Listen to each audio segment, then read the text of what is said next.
Hi, hello everyone. Welcome back to my class. And in today's session, I'm going to teach you about reproduction. This is class 10th chapter, and in coming second semester, reproduction will be there. So I'm going to teach you this chapter, reproduction. So welcome back to my class. So in this chapter, I'll be bilingual, so some of you can easily understand the chapter. So let's get started. So first term is here reproduction. Okay, reproduction. What is the meaning of reproduction is re means again, okay, and production new young one. So reproduction re means again and production is new species. So production of new species from the existing one is known as reproduction. Okay. So here I'll give you some example of reproduction. So as you can see, this is a starfish here. This is the starfish, and this starfish break down into a small piece and it give a new starfish. So that is reproduction. Okay, मतलब जो पहले से ही है और उससे एक नई copy बनना, that is known as reproduction. So this here you can see 3 GIF, in which one you can see ovum and sperm is present, as you can see in this one ovum and sperm, and here is also, and this one is the example of starfish. So ये जो cells हैं वो पहले से ही present हैं और उनके combination से एक new organism बना, that is known as reproduction. So reproduction, यहाँ पे एक question आता है, is reproduction is necessary? So obviously आप बोलेंगे yes, reproduction is necessary, because अगर reproduction नहीं होगा, नई species नहीं बनेगी, तो क्या होगा, सारी species खत्म हो जाएंगी, right? So you will write yes, reproduction is necessary for continuity of life. Life को continue करने के लिए reproduction जरूरी है for maintaining the life.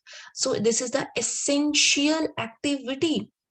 Okay, now when we talk about reproduction, so reproduction in organism, now you can easily define the definition. So it's a process, okay, where organisms multiply in number and increase their population. It may be plant, it may be animal. Okay, like यहाँ पे मैं आपको human being का example देती हूँ. तो human being के अंदर अगर रिप्रोडक्शन नहीं होगा तो कॉन्टिन्यूटी नहीं होगी, पॉपुलेशन इंक्रीज नहीं होगी और वहीं पे सब कुछ स्टॉप हो जाएगा. So for continuity of life it is very important. Same for the plant, same for the any other animal, क्योंकि जितनी भी स्पीशीज हैं जो एक टाइम पे आके खत्म हो जाती हैं, आपने सुना होगा endangered species, danger species. Okay, तो वो स्पीशीज क्या है कि उनकी रिप्रोडक्शन कैपेसिटी कम होती है, they are not able to multiply, and at a moment वो जो स्पीशीज है वो खत्म हो जाएगी. So reproduction is very necessary. So here you can see in this picture, see this is as you can see, this is spermiotic. Here it's ova. Okay, when ova means egg, when egg and sperm meet with each other, okay, then there is a formation of zygote. Fertilization होगा, fertilization के बाद zygote की formation होगी, and then mitosis, वो जो sales हैं वो combine करना शुरू करेंगी और बेबी की फॉर्मेशन होगी. ओके, सो मैं डिटेल में आपको नेक्स्ट स्लाइड में, नेक्स्ट कमिंग स्लाइड्स में इसके बारे में बताऊंगी, बट आपको मेनली आपको पता होना चाहिए, for that we need two parent in pair, male plus female. Male से एक सेल आएगी, that is known as sperm. Female से जो सेल आएगी दैट इज नोन एज ओवा. दोनों कंबाइन करेंगे, फर्टिलाइजेशन होगा एंड जाइगोट की फॉर्मेशन होगी. Clear? So this is the process.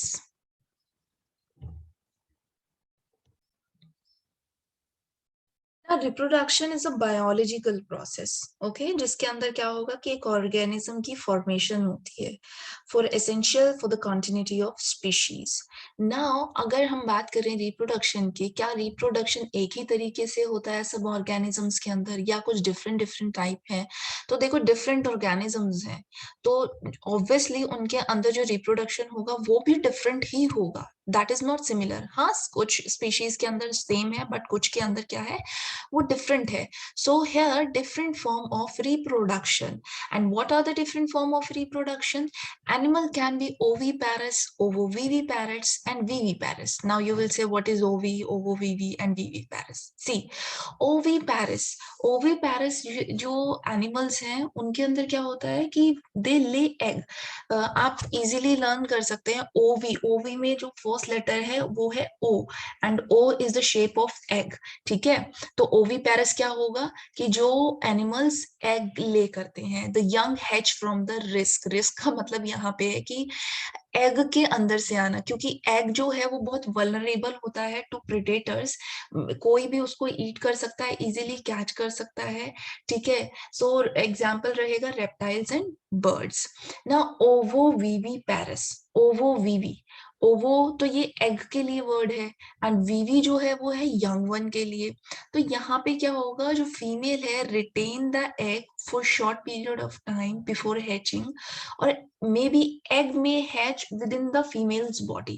कुछ स्नेक्स के अंदर, लिजर्ड के अंदर ऐसा होता है कि फीमेल की बॉडी के अंदर एग रहेगा, ठीक है, लेकिन कुछ के अंदर तो बिफोर हैचिंग, और कुछ के अंदर क्या होता है एग्स जो है may hatch within the female body. तो दोनों प्रोसेस हो गई वहां पे कि फीमेल की बॉडी के अंदर ही एग है और वो वहीं पे हैच कर जाएगा, ब्रेक डाउन हो जाएगा, हैच का मतलब यहाँ पे ब्रेक डाउन है।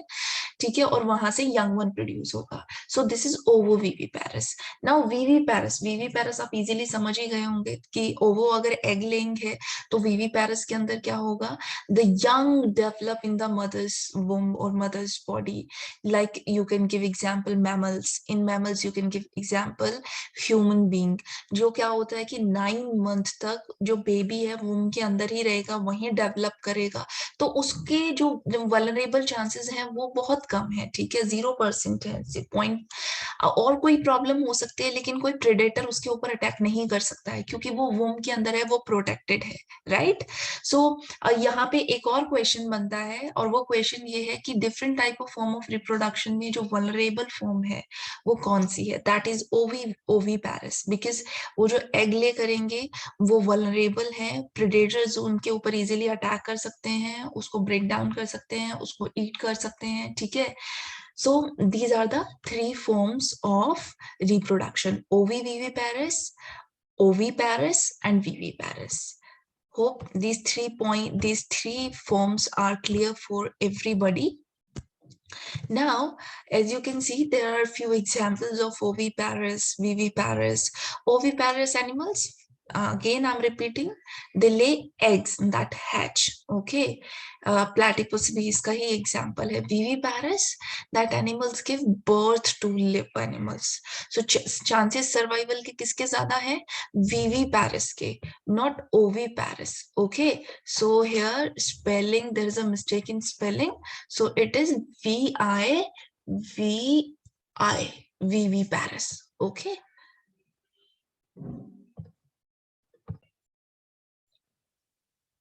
तो ये जो अभी हमने पढ़ा ये तो थे टाइप, कि किस तरीके से एक न्यू यंग वन प्रोड्यूस होता है, कि एग के थ्रू होगा या फिर डायरेक्ट यंग वन होगा या फिर दोनों प्रोसेस होंगी कि एग भी है और यंग वन ही भी है मदर की बॉडी के अंदर। ओके, तो now type of reproduction, type of reproduction में है asexual reproduction and sexual reproduction. Okay, asexual reproduction in animals and sexual.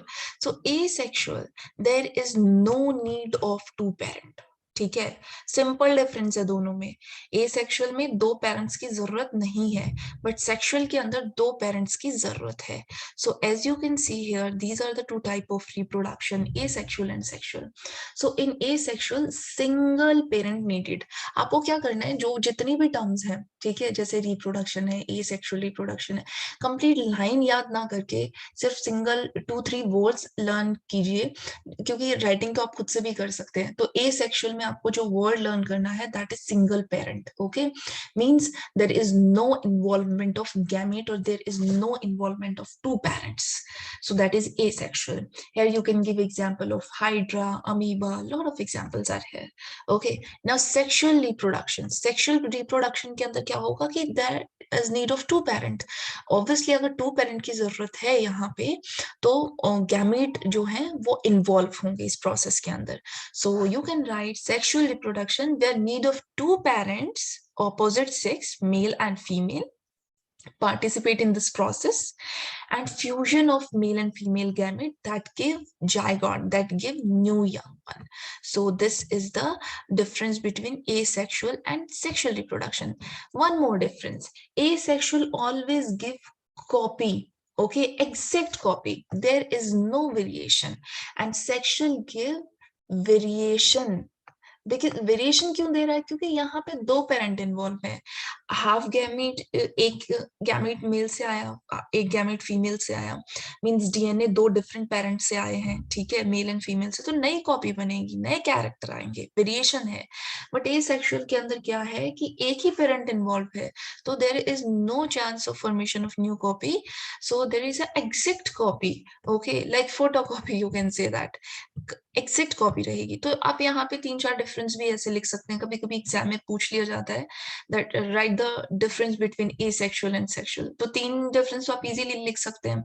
1 definition लिख दीजिए, 2nd कॉपी का लिखिए, और 3rd आप एग्जाम्पल लिख दीजिए. Okay, now sexual reproduction.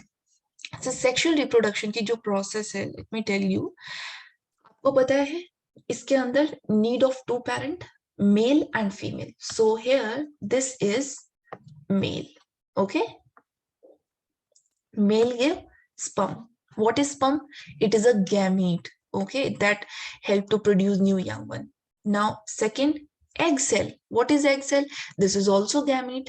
अब ये egg cell किसके अंदर present है? Egg cell is present in female. Okay, now you will सी कि जो स्पर्म है और एग है, अब देखो इनकी शेप भी याद रखना, एग ओवल शेप में है, स्पर्म जो है इसके अंदर टेल प्रेजेंट है, हेड प्रेजेंट है, इनके अंदर न्यूक्लियस प्रेजेंट है. You will see here nucleus, you will see here nucleus. अब न्यूक्लियस इज वेरी इंपॉर्टेंट, आपने 9th क्लास में पढ़ा होगा सेल चैप्टर के अंदर. Nucleus is known as brain of the cell and it carry genetic material from one generation to another generation. So half chromosome कहाँ से आए? मेल से, और हाफ क्रोमोसोम कहाँ से आए? फीमेल से. क्योंकि एक टोटल बॉडी के अंदर कितने क्रोमोसोम्स प्रेजेंट होते हैं? 46. 46 में से जो 2 क्रोमोसोम्स हैं वो हैं हमारे 44 + 2 क्रोमोसोम जो है वो है सेक्स क्रोमोसोम्स, मींस जो डिसाइड करते हैं मेल और फीमेल, और अदर 44 जो है वो ऑटोसोम्स क्रोमोसोम्स होते हैं जो डिसाइड करते हैं hair colour, eye colour and other things. So यहाँ पे they combine with each other, as you can see they fuse. अब स्पर्म्स तो बहुत सारे आएंगे, लेकिन जो सबसे ज्यादा वाइबल होगा, एक्टिव होगा, दैट मीट द ओवम. और जैसे ही वो ओवम से मीट करता है, वहां पे ओवम क्या करता है? एक ब्लॉकेज बना देता है ताकि जो अदर स्पर्म है वो इसके अंदर एंटर ना कर पाए, क्योंकि एक ही एंटर करेगा, ठीक है. So the sperm fuse with the egg cell and release its chromosomes. Now you can see here कितने क्रोमोसोम्स हो गए? 46, क्योंकि फ्यूजन हुआ, फ्यूजन होने के बाद 46 क्रोमोसोम्स हो गए, means there is a formation of zygote. Now this zygote, अभी ये क्या है? एक सिंगल सेल है, ठीक है. वन मोर थिंग, जो भी लाइफ का स्टार्टिंग होती है वो एक सिंगल सेल से ही होती है. दोनों सेल्स ने मीट किया and there is a formation of one single cell that is having 46 chromosome, zygote. This zygote now start division, वो 1 से 2 सेल बनेंगी, 2 से फिर 4 सेल बनेंगी, 4 से 8, 16, 32 एंड सो ऑन. और उससे क्या होगा? एक न्यू यंग वन की फॉर्मेशन होगी. सो this is the complete process of sexual reproduction. Hope you understand this process. Now in detail, male and female reproductive system will complete in our coming slides. So now you can see जो अभी हमने last discuss किया वही again repeated है. तो egg that is known as ovum. अब आपसे एक और क्वेश्चन पूछ लिया जाता है, write the name of gamete cell. तो वो एग और स्पर्म है. एग जो है वो प्रेजेंट है फीमेल में और स्पर्म जो प्रेजेंट है वो मेल के अंदर प्रेजेंट है. Both having 23 chromosomes.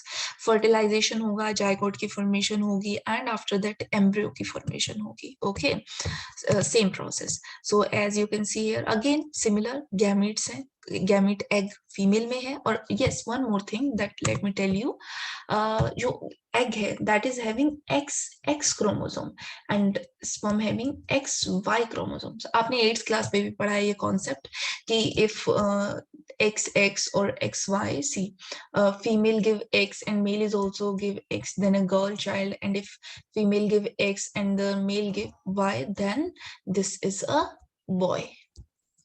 This is the concept.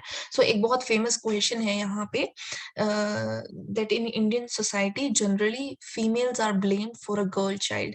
So you can write it is absolutely wrong. Females are not responsible. Male is responsible mainly because male is having Y chromosome, not female. तो आपको क्या करना है, just make this chart for that answer और write down that male is having Y chromosome and female is having only XX chromosome, so females are not responsible for this. Hope this is clear for you.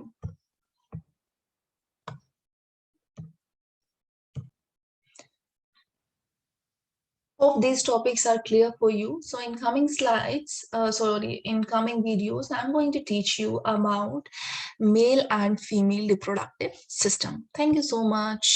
Have a nice day.